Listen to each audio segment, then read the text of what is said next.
the fun. Not much money, but no, honey, Carnival's got the fun. It's such a good time, we're spreading the news. 'Cause there's just no time like a Carnival cruise. Sunny weather, All together, Carnival's got the fun. Take a 3, 4, or 7-day cruise on Carnival, the most popular cruise line in the world. This is CNN, a service of Turner Broadcasting System. This is Day Watch on CNN for Thursday, February 5th. With Reid Collins in Washington, Marianne Loughlin and Bob Cain in Atlanta, and Lynn Brown in New York. Good morning. The top law enforcement officials in the United States are hailing as a great victory the arrest and extradition of Carlos Leder. He's the reputed Colombian drug king, responsible, some say, for up to 75% of the cocaine that is smuggled into the United States. Colombian authorities raided his ranch 150 miles northwest of Bogota yesterday, arrested Leder after a brief shootout with his bodyguards. Leder was flown to Tampa, Florida, where he is to be arraigned on racketeering and drug charges today. Carlos Leder was one of the untouchables, a so-called untouchable. Now that we have him in custody, now that we're going to bring him to trial here in the United States, I think the signal is clear. You know, we're going to get you. It's just a matter of time. Because of the large amount of monies that are involved, as soon as you knock off the top pin, there are 20 people working in the same organizations that are prepared to take the same risk and enjoy that very high quality of life by replacing him.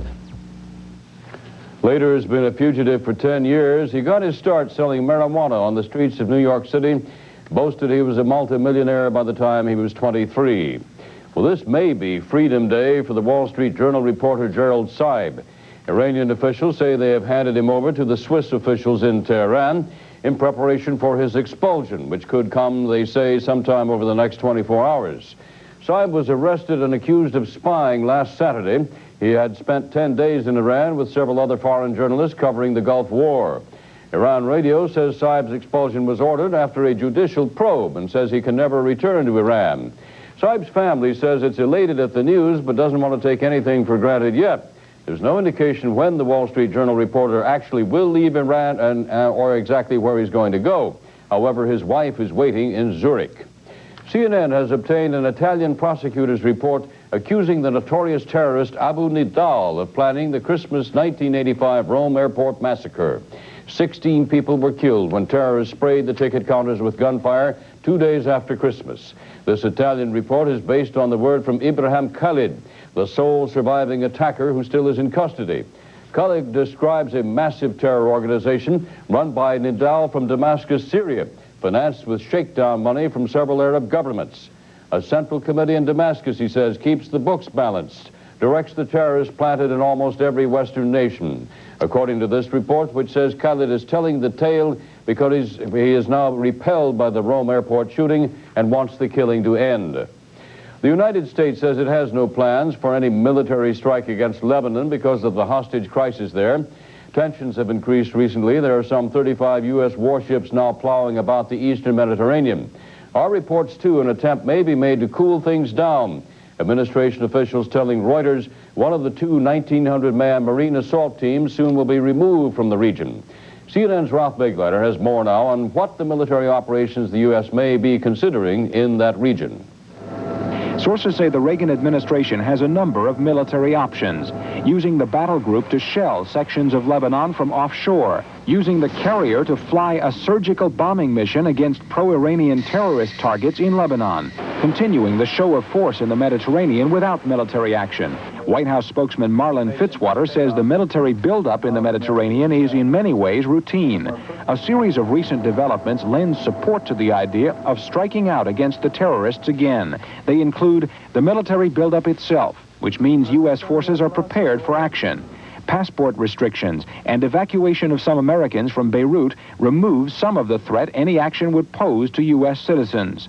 Strong statements from Washington against concessions and an end to contacts with Iran since the arms deal scandal leave less room for diplomacy.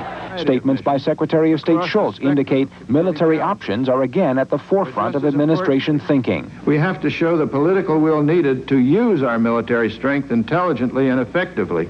But State Department officials say there are strong arguments against a military strike. Shelling of Lebanon by the USS New Jersey in 1983 not only led to more terrorism, but also proved to be militarily ineffective and has made U.S. officials skittish about using military force. Offshore shelling could easily kill many innocent Lebanese. In terms of the general question of that particular option, as it might be used at any point or at any time, you attempt to the maximum extent possible to avoid injuring innocent bystanders. A surgical strike could easily miss its terrorist target and could even kill the American hostages who might be held in a location struck by U.S. forces. In any case, the hostages would almost certainly suffer from reprisals by their captors after any U.S. attack. Throughout the administration, officials now seem to want to downplay the importance of the military buildup in the Mediterranean. Sending the carrier Kennedy to port in Israel may be a signal that no action is imminent. Ralph Begleiter, CNN at the State Department. President Reagan is having the Tower Commission back in the White House for a second interview. The three-member panel's investigating the role played by the National Security Council in the Iran-Contra affair. A commission spokesman says the second meeting's expected to take place sometime next week. Two Nebraska ranchers are scheduled to be arraigned this hour on charges they kidnapped a group of federal agents. Eldon and Stanley Slangle of Rock County, Nebraska, are accused of using a shotgun to stop the agents from seizing their cattle. The animals are collateral on a $20,000 debt Eldon Slangle owes the federal government. The Slangle brothers allegedly fired a shotgun, took the agents hostage, and used the gun to knock out a window of the official's truck. The Slangles were arrested Monday night when they went to the Rock County Sheriff's to complain about not being served legal papers before the cattle were taken. A hearing is scheduled at this hour in Seattle to decide whether Silas Trim Bissell will be released from jail until his trial. The heir to the Bissell carpet cleaner fortune was arrested last month after 17 years as a federal fugitive. He is accused of having tried to blow up an ROTC building at the University of Washington in 1970. Friends agreed yesterday to guarantee Bissell's bail, and a federal magistrate ordered his release. A state judge now must decide whether a second bond should be set on state charges stemming from the attempted bombing. The medical experts are scheduled to testify today in the bitter custody battle over baby M. Yesterday, the court heard a taped conversation in which Whitehead threatened to kill herself and the child if she could not keep her. The conversation, taped secretly by baby M's natural father, took place last July when Whitehead had run off with the child to Florida. Get it, Bill. I'll tell you right now, I'd rather see me and her dead before you get her. Don't, Mary Beth, please, don't. I'm going to do it, Bill. I'm going to do it. You pushed me to it. I've done this to everybody's life. I gave her life, I can take her life away. If that's what you want, No, that's Mary what I'll Beth. do. No, Mary Beth, wait. That's what I'm going to do, Bill. Please. You pushed me. Please, I don't want to see you hurt. I don't want to see my daughter hurt. You want me to kill myself and the baby? No, that's why I gave her to you in the first place, because I didn't want you to kill yourself. Mary Beth, why did you start this in the first place? The way Bill Stern is using that tape is not the way I intended it. I intended to let him see that I could not give up my baby. No matter who he was, no matter what I promised, it was my baby. The Whiteheads had pushed for introduction of the tape, saying it showed the despair of a mother facing the loss of a child. Still ahead on Day Watch, news of an imminent major address by President Reagan. Also, entertainer Liberace is remembered by friends and fans.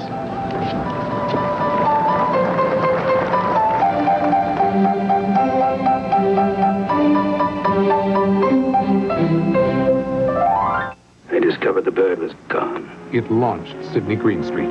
It has Mary Astor's most famous role. You imbecile! It stars Peter Lorre. All right, I'll tell them all I know. And made Humphrey Bogart a legend. It's the Douglas. Douglas secretly married Bing last month. Before his death, pianist Liberace requested that 2 glittering memorial services be held for him. The first is scheduled for later this week in Palm Springs. The second star-studded memorial will take place in Las Vegas next week. The flashy performer died at the age of 67 yesterday of what his spokesman said was heart disease and emphysema. CNN's Sandy Kenyon looks back at Liberace's life. The end for Liberace came in the early afternoon, much to the dismay of his fans. I feel real bad about it. We loved him. We've been a fan of his for many years. I feel very sad. There were more gifted pianists than Liberace, but none with more flair, more showmanship.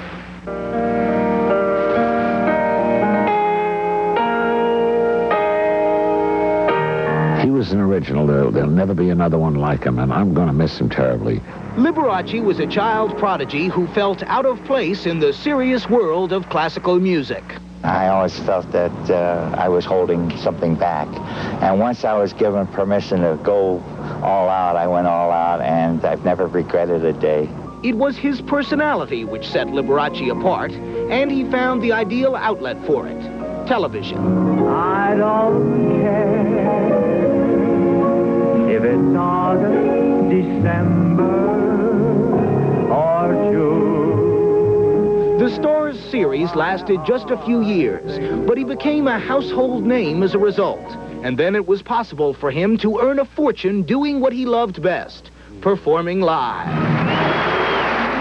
Conspicuous consumption was always part of the entertainer's private and professional life. He earned an estimated $5 million a year.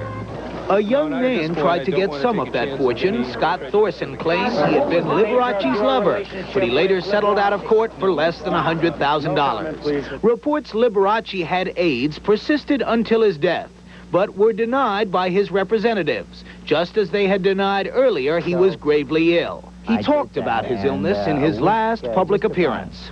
A week before Christmas, I was released from the hospital, and I went home, and everybody at home, you know, thought I wasn't going to make it. So when Christmas Eve came, that's when we opened the gifts. Would you have done that, such a elaborate presents, if you thought you were going to be around for a while?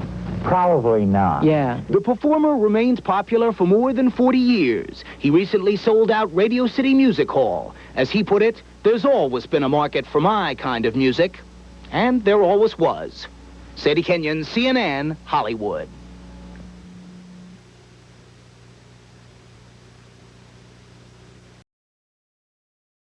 Weather update just ahead on Day Watch, but right now, the Thursday forecast for some selected cities around the country.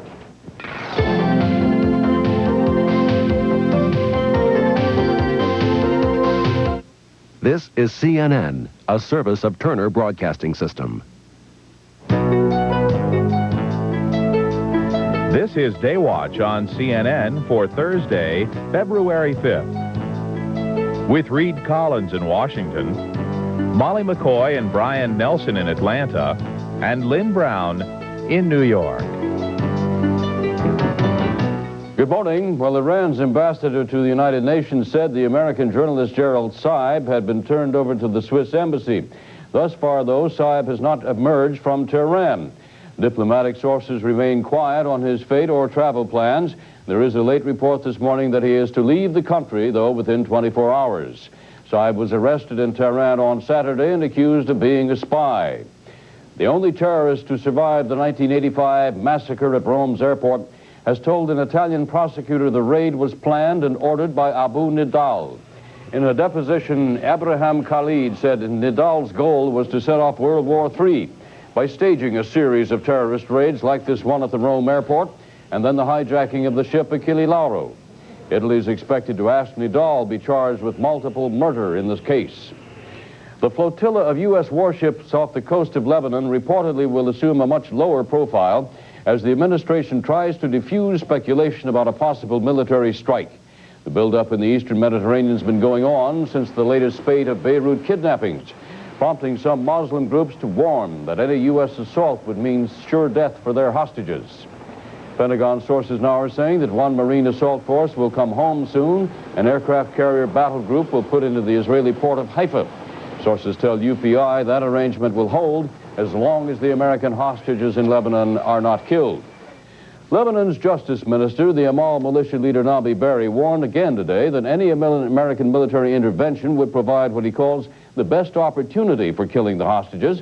Berri also denied Iran is involved in the detention of that church envoy Terry Waite. He told a French television station there are plenty of non-Lebanese leaders behind the detention of Waite, but he said they are not Iranian. The presidential panel looking into the operations of the National Security Council will interview President Reagan a second time about the role in the Iran-Contra affair.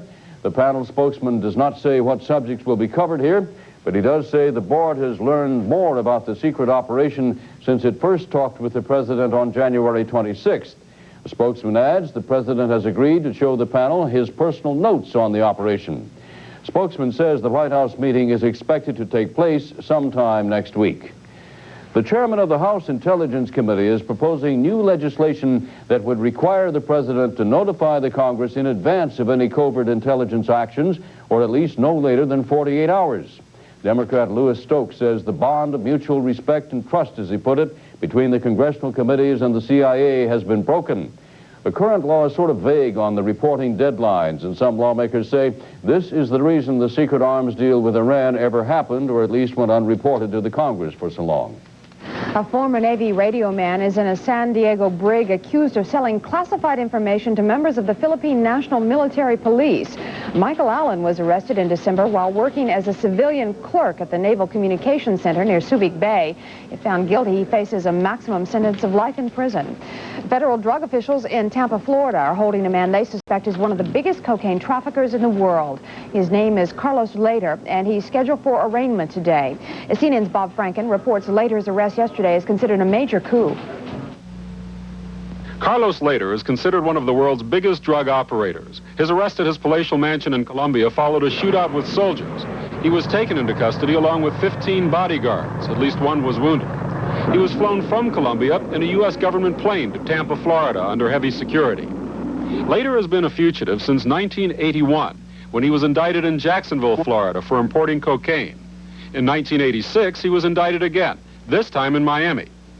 Officials say the Later cartel may have been responsible for as much as 75% of all the cocaine brought into the United States. Obviously, the signal is out. Carlos Later was one of the untouchables, a so-called untouchable. Now that we have him in custody, now that we're going to bring him to trial here in the United States, I think the signal is clear. You know, we're going to get you. It's just a matter of time. Later's connections are reported to include the Colombian terrorist group M19, which took that country's Justice Building in 1985. Officials say he was able to thwart authorities trying to enforce drug laws in his country and in the United States through murder and intimidation. Still, some believe Later's arrest will have very little practical effect. Because of the large amount of monies that are involved, as soon as you knock off the top pin, there are 20 people working in the same organizations that are prepared to take the same risk and enjoy that very high quality of life by replacing him. Just because the chairman of the board dies, said one source, doesn't mean the corporation goes under. But officials feel they have arrested the chairman of the board of Drugs Incorporated. Bob Franken, CNN, Washington. South African police say a bomb blew the roof off a bus shelter today in Cape Town, about 330 yards from President Pietro Bota's estate. The president was not affected by the blast, but a young woman was hurt. No one has claimed responsibility for the attack, but police usually blame the bombings on African National Congress, the main guerrilla group fighting the South African government. A former Chilean police official has pleaded guilty to aiding in the 1976 assassination of former Chilean ambassador Orlando Letelier. Armando Fernandez admitted his guilt yesterday in federal court in Washington. He and two other Chilean officials were indicted in 1978 in the case, but Chile refused to extradite them. Now the U.S. plans to renew its request for extradition. We want the government of Chile to return to the United States immediately. Messrs. Contreras and Espinoza, who were charged in the 1978 indictment. The Chilean government has announced that it will cooperate. The lawmakers say President Reagan's defeat on the Clean Water Bill is not a sign of weakness in the Oval Office. Yesterday, the Senate followed the lead of the House in overriding the president's veto of the measure. Members of Congress say the action does not signal more legislative losses for the president. It simply shows he misjudged the depth of partisan or bipartisan support for that particular bill. A proposal to raise the speed limit in certain places faces a roadblock. A compromise now must be worked out between the House and Senate. Versions of a highway and mass transit appropriations bill. The Senate version will allow states to up the speed by 10 miles an hour on certain stretches of interstate highways, but the House bill would keep the speed limit at 55 miles an hour. The House of Representatives is on an extended holiday and will not return to work until February 18th. The House adjourned right after members took a meaningless vote against raising their own pay. The vote does not count because the raise took effect automatically when the House ignored a deadline for rejecting it. The raise gives members a salary boost of more than 15%, from $77,000 a year to $89,000. Some senators and House members say they will fight the raise. The measure rescinding the federal pay raises was an amendment to a bill appropriating $50 million for the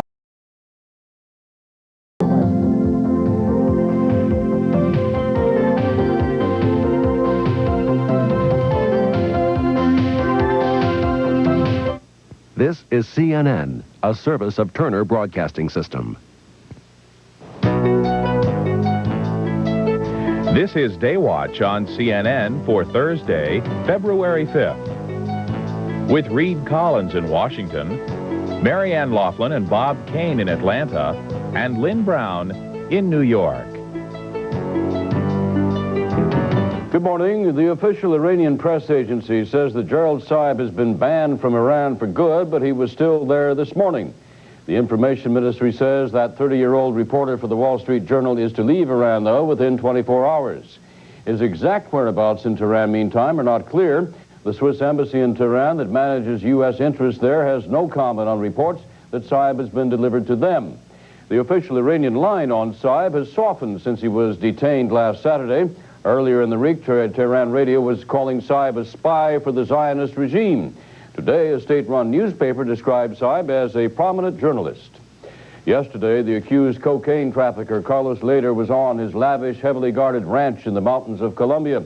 Today, Lader's in a holding cell in Tampa, Florida, awaiting a court appearance and facing a string of drug charges.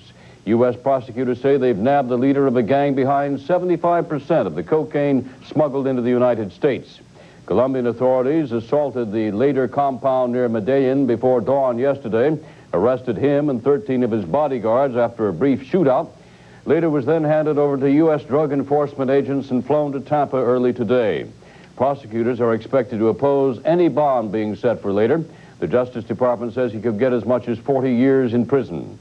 CNN has obtained an Italian prosecutor's report on that Christmas 1985 Rome airport massacre, concluding that it was planned by that notorious terrorist Abu Nidal from his headquarters in Syria. 16 people were killed in the attack just 2 days after Christmas. The Italian report says Nidal and two cohorts had planned this assault with the backing of a well-coordinated terror group based in Damascus. Nidal's organization said to plan such attacks and direct their operatives based in almost every Western country, paying for everything with cash they extort from the Arab countries. The report is based largely on the testimony of Abraham Khalib, a surviving terrorist who says now he wants his killing stopped. President Reagan's agreed to a second meeting with the Tower Commission, those three men he named to investigate the functions of the National Security Council in the wake of the Iran deal. This meeting to take place sometime next week in the Oval Office. The Commission's report is due out the following week. The Senate Foreign Relations Committee is reviewing U.S. policies in Central America today, with testimony scheduled from the Assistant Secretary of State Elliott Abrams and from Philip Habib, the Special Envoy to Central America. Barring any startling testimony from these administration witnesses, the committee this afternoon will begin work on legislation designed to prevent the spending of some $40 million remaining from last year's Contra funding. A Nicaraguan rebel leader predicts 15,000 Contras will have re-infiltrated their homeland by spring. Adolfo Calero says 6,000 Contras have made it back inside Nicaragua since last fall. He boasted to reporters in Washington that the rebels are regaining the initiative in the fight against the Sandinista government. But Nicaragua's ambassador discounts that boast, saying the Contras do not even control one town. And Calero repeats denials that any money for arms shipped to Iran has been diverted to the Contras. There is a report today this country may undo its military buildup in the Mediterranean. With American hostages under threat in Lebanon, more than 20 U.S. warships have gathered in the eastern Mediterranean. But sources tell the Associated Press that one of two marine groups may soon be leaving the area. That would be meant to discourage speculation that the U.S. is planning a military strike on Lebanon. From inside the country, there's still no conclusive word on Terry Waite. It's been 16 days now since the Anglican Church envoy disappeared while trying to negotiate the release of American hostages. One report from Britain's independent television network says Waite may be held by Muslim extremists in Beirut after having been put before an Islamic court. That report, like many others in recent days about his whereabouts, can't be confirmed. Medical experts are expected to testify today in the controversial Baby M custody trial. This following yesterday's dramatic developments. The court heard tapes in which surrogate mother Mary Beth Whitehead threatened to kill herself and the child if she did not get custody. The conversation, taped secretly by Baby M's natural father, took place last July after Whitehead had run off with the child to Florida. Get it, Bill. I'll tell you right now, I'd rather see me and her dead before you get her. Don't, Mary Beth, please, don't. I'm going to do it, Bill. Mary... I'm going to do it. You pushed me to it. I've done this to everybody's life. I gave her life, I can take her life away. If that's what you want, no, that's Mary what I'll Beth. do. No, Mary Beth, wait. That's what I'm going to do, Bill. Please. You pushed me. Please, I don't want to see you hurt. I don't want to see my daughter hurt. You want me to kill myself and the baby? No, that's why I gave her to you in the first place, because I didn't want you to kill yourself. Mary Beth, why did you start this in the first place? Whitehead later told reporters she never intended to kill the baby or herself. A Philadelphia woman has been awarded $1 million after her doctor performed a medical procedure that caused her to abort an 11-week-old fetus. The woman had claimed the doctor refused to test her for pregnancy before the procedure. The woman also charged she never learned that the fetus had been aborted until 3 months later while she was undergoing a post-operative examination by another doctor. A former Chilean agent appeared before a judge in Washington yesterday and said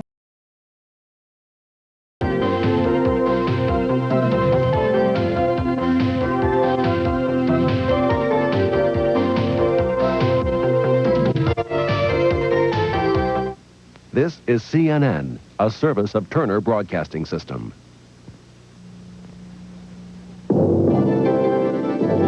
Now a full 60 minutes of foreign news and perspective. This is the CNN International Hour. The U.S. military presence in the Mediterranean is being scaled down. This, despite White House warnings not to speculate on retaliatory strikes in the area for recent hostage takings. And the sole surviving terrorist involved in this massacre at Rome's airport 2 years ago points out how Abu Nidal's worldwide network operates. Good afternoon, and welcome to the International Hour. In Washington, I'm John Holliman. And at CNN headquarters in Atlanta, I'm Ralph Wenge. A West German newspaper reports hostage negotiator Terry Waite has been shot and seriously wounded while trying to escape his captors in Lebanon. Waite has been missing since January 20th when he left his Beirut hotel to negotiate with the kidnappers of the foreign hostages. Officials in Lebanon have said Waite apparently is being detained by the Muslim extremists with whom he was trying to talk. Now, the West German tabloid Bild says Waite was shot by a guard with an automatic pistol as he tried to escape. The paper said Waite had been put before an underground court. The newspaper cited Beirut security sources for its report, which we emphasize has not been confirmed. Waite's employer, the Church of England, says it has no information to corroborate the Bild report. The U.S. State Department also says it has no information beyond the Bild report. The U.S. Embassy in Beirut says it knows of no American men left in the Muslim western sector, except perhaps for some who also hold Lebanese citizenship. Since the latest wave of kidnappings, Americans have been crossing into the relative safety of Christian East Beirut. From there, scores have sailed on to Cyprus. But several American women have stayed in West Beirut, and they include the wives of American hostages. 26 foreigners, including 8 Americans, are missing in Lebanon. Iranian officials say Wall Street Journal reporter Gerald Saib has not yet left the country. Saib was detained in Tehran last Saturday on spying charges, and Iran said yesterday he will be expelled. He has reportedly been turned over to the Swiss embassy in Tehran prior to being flown to Switzerland. His wife is in Zurich to meet him, but the Swiss Foreign Ministry says it has heard nothing about his whereabouts. And Saib's relatives in Kansas say they've heard nothing from either Washington or the Wall Street Journal. President Reagan today joined evangelist Billy Graham in a moment of silent prayer for the hostages in Lebanon. Graham said he prayed not only for the hostages, but for those who may have been taken hostage while trying to do something, like church envoy Terry Waite. During his remarks at the annual prayer breakfast, Mr. Reagan spoke of the warm and humbling feeling he gets when people tell him they pray for him. The Reagan administration has dropped plans for a meeting with its closest allies on fighting terrorism. Italy agreed to host the meeting, but other European allies reportedly balked at the proposal. According to an Associated Press report, France and England thought the meeting would be used to discuss possible U.S. military action in Lebanon. State Department spokesman Charles Redmond said military options were not on the U.S. agenda. Redmond added that despite having to shelve the meeting, the U.S. will continue to cooperate with allies in fighting terrorism. We continue to believe that cooperation and consultation among the world's democracies is the most effective method of suppressing terrorism and hostage-taking, so that even though this particular meeting is not going to occur, at least in this time frame, we still think that there's a lot to be done, and we fully expect to continue to cooperate with all of our allies in various ways. Redmond said cooperation on fighting terrorism was growing and cited the high level of intelligence sharing. The American military presence in the Mediterranean can be described as awesome, as threatening to countries such as Syria, who fear an imminent attack in Lebanon. That as a result of the recent number of kidnappings in Lebanon. But today, the Pentagon announced one of 2 Marine amphibious groups may leave for home. No time frame announced. We get more in this latest threat in the Middle East from CNN's John Donvan. A media plane sent out to find the Sixth Fleet came upon these ships in the eastern Mediterranean. They were all within 300 miles of Beirut, and they were all heading in that direction. Among them were Soviet ships, presumably tailing the Sixth Fleet, which is not unusual. Before the camera plane could continue its search, jets appeared from either side to shoo it away. The jets followed along for about 20 minutes. Washington continues to stress that these movements do not mean that a military strike against Lebanon is inevitable. But at this point, there are more than 24 U.S. ships concentrated south of us here on the island of Cyprus. That fact alone keeps this region nervous about a U.S. attack, even if Washington says these moves are only a precaution. We've had no new reports of the Americans missing in Beirut. Some of them are under the threat of death if the U.S. attacks Lebanon, but we haven't heard that threat repeated for a few days now.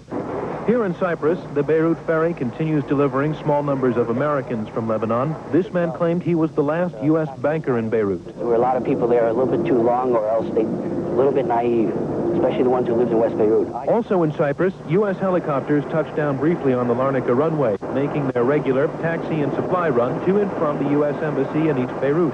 They lifted off after about an hour, 2 heading in the general direction of Beirut, the 3rd going its own way. These flights represent one of the last U.S. government links with Beirut, and unlike the naval ships at sea, their movements are routine, not the sort to make anyone at this end of the Mediterranean especially nervous. John Donvan, CNN, Larnaca, Cyprus.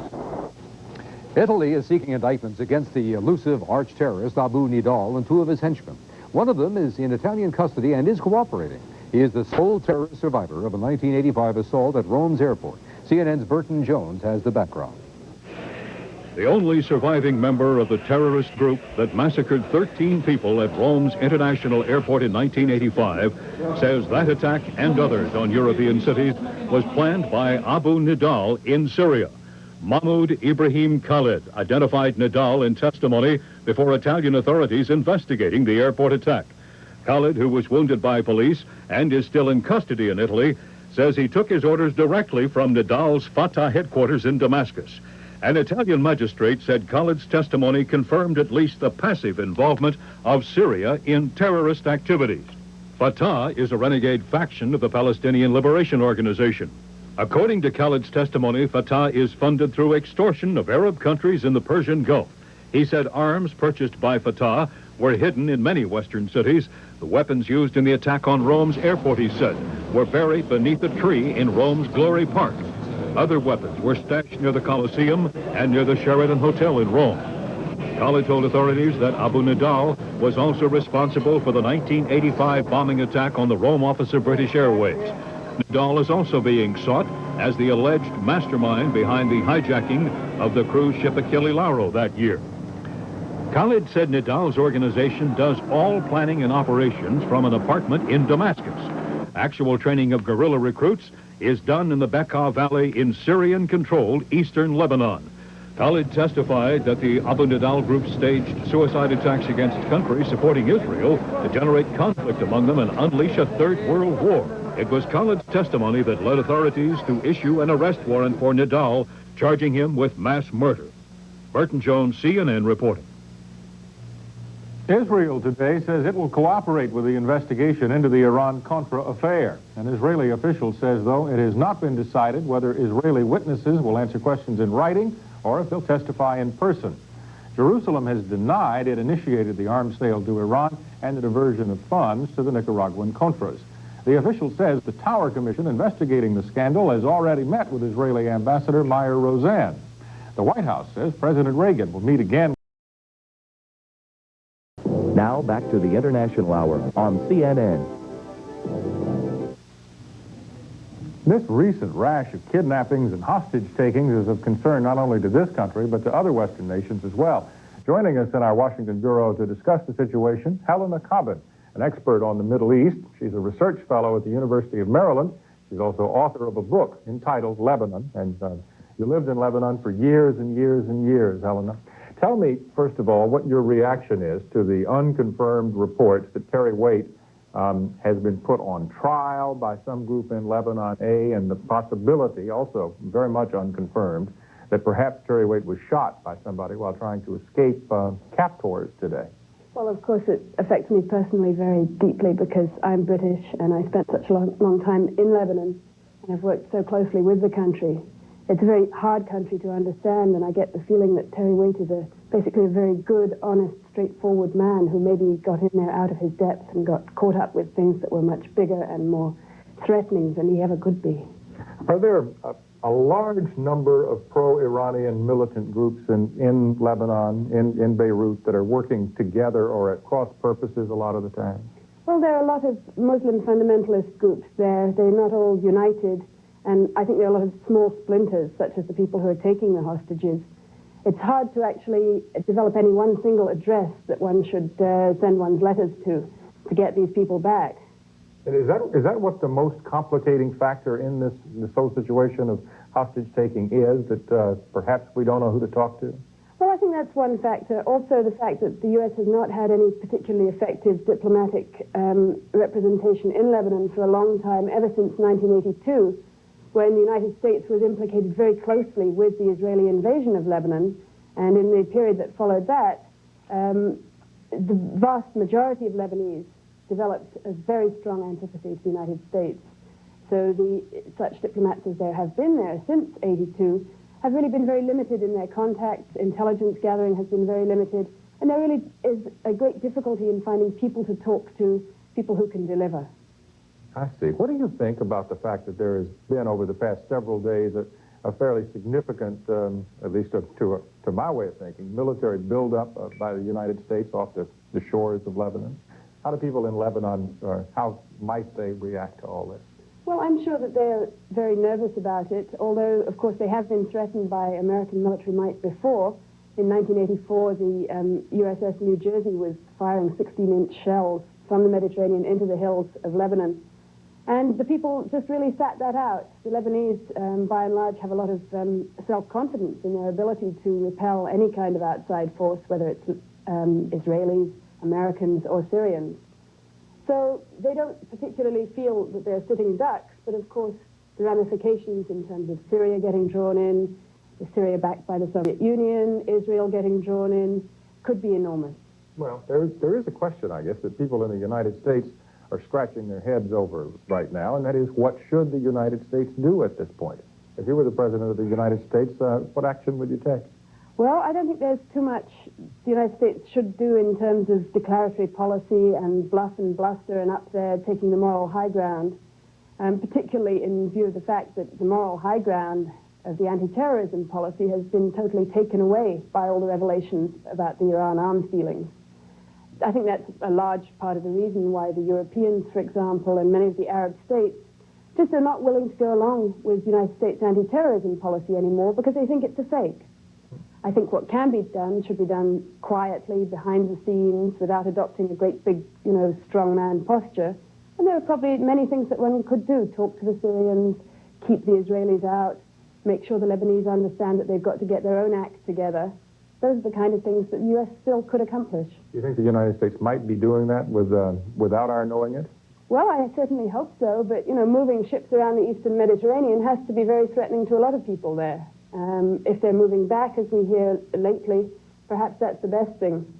Now, there is another factor in this, which we haven't discussed, which I'd like to take about a minute maybe and talk about, and that's the Iran-Iraq war.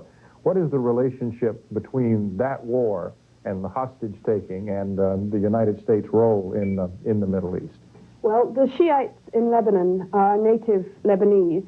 A lot of people perhaps think that they're Iranians. They're not.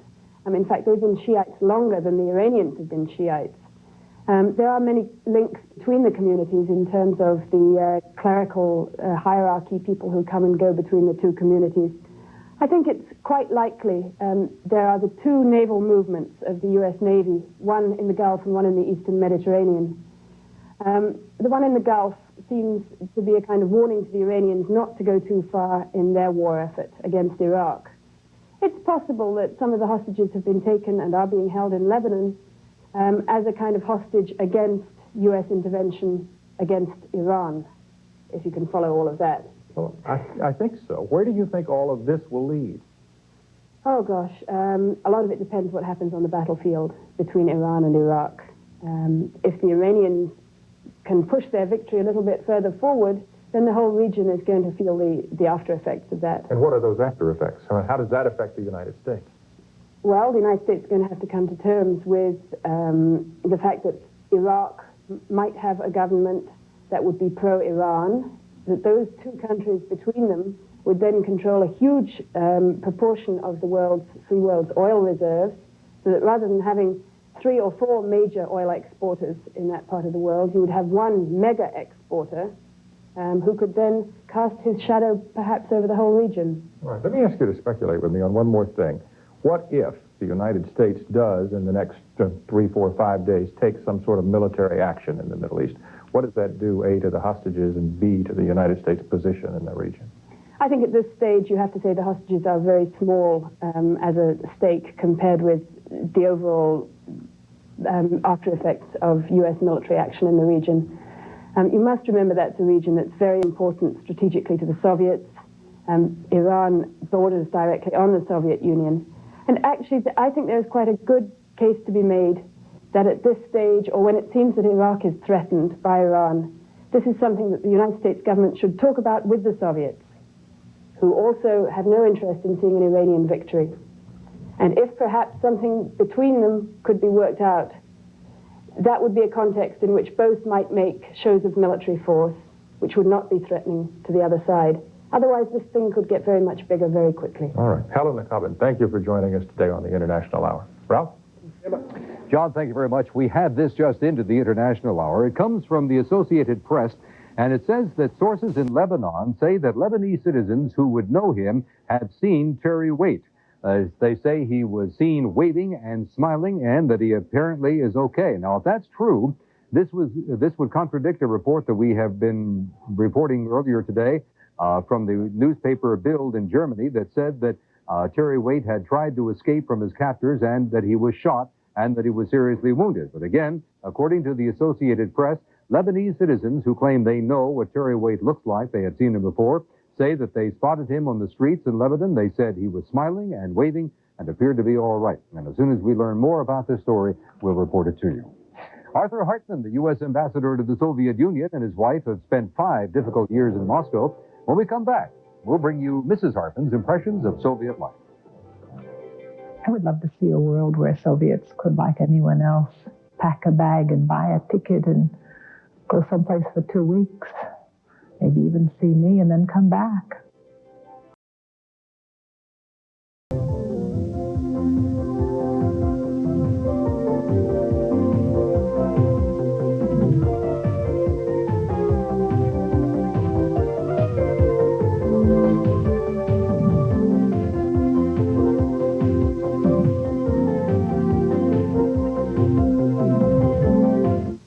This is CNN, a service of Turner Broadcasting System. The mystery surrounding the fate of Anglican convoy Terry Waite deepens, a reflection of a region in which nothing is certain except uncertainty. This is Newswatch. I'm Lou Waters in Atlanta. And I'm Mary Alice Williams in New York. In the 16 days since Terry Waite dropped out of sight in Lebanon, he's been the subject of contradictory reports. First, British television said Waite had been tried and ordered detained by Shia Muslim extremists. Now, Beirut sources are saying the Anglican envoy was seen today smiling and waving in a Beirut suburb. And finally, the most disturbing report yet, the West German newspaper Bild says Waite has been shot and seriously wounded while trying to escape from Muslim kidnappers. CNN's Brad White is standing by in Frankfurt with this report. Brad? Mary Alice, according to the newspaper report, Terry Waite was shot while trying to escape his Lebanese captors. Now, the story in Bild quotes Beirut security sources, unnamed sources, as saying a guard opened fire on the Anglican church envoy with a machine pistol. According to this story, Waite's abductors had planned to put him on trial before some sort of secret underground court. Waite is reportedly critically injured, according to Bild, and there's no elaboration on exactly what they mean by that. We need to add at this point that this story has not been confirmed, at least by any official sources here in West Germany. Brad, it is unusual in a story of this caliber that it would not have been confirmed by another news organization. Bild has been standing alone for about 5.5 hours on this story now. Right, Mary Alice. We called Bild to try and get any elaboration that we could on this story. It's important to keep in mind that the entire content of the story has not been released, and it won't be until the paper hits the newsstands tomorrow. But Bild is a very large paper, circulation of about 5.2 million. They have to be fairly sure of the story themselves, I would think, to go on it, although they have been wrong in the past. Why would they leak this story before the paper even hits the street? Basically, it's a promotional device. What they will do is they contacted, for example, the CNN bureau here in Frankfurt. They'll contact all the news organizations and leak out a little bit of their own story to try and increase newspaper sales the following day. Okay, thank you, Brad. Brad White in Frankfurt. And we should tell you that the Anglican Church says it has no information to confirm the Bild report. In the midst of all these conflicting reports about the fate of Terry Waite, a U.S. source close to Druze leader Walid Jumlat tells CNN the Muslim militia chief says the Anglican envoy is in good health. Jumlat's militiamen, you may recall, provided security for Waite prior to his dropping out of sight. For obvious reasons, American officials are finding it virtually impossible to figure out what is and what is not going on in Lebanon these days. More now from CNN Foreign Affairs correspondent Ralph Begleiter, who joins us live from the State Department. Ralph.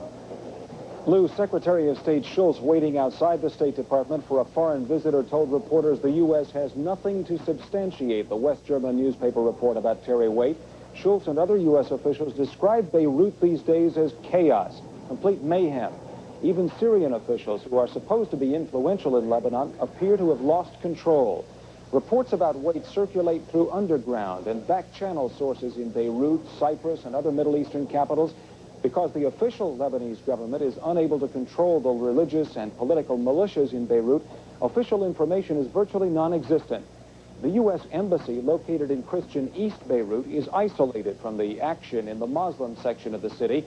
U.S. officials say intelligence information about terrorists is hard to come by. You can't get it from a satellite photo, and intelligence agents have difficulty infiltrating these terrorist groups because to gain access, to prove their bona fides, if you will, they'd have to perform illegal acts, perhaps even murder.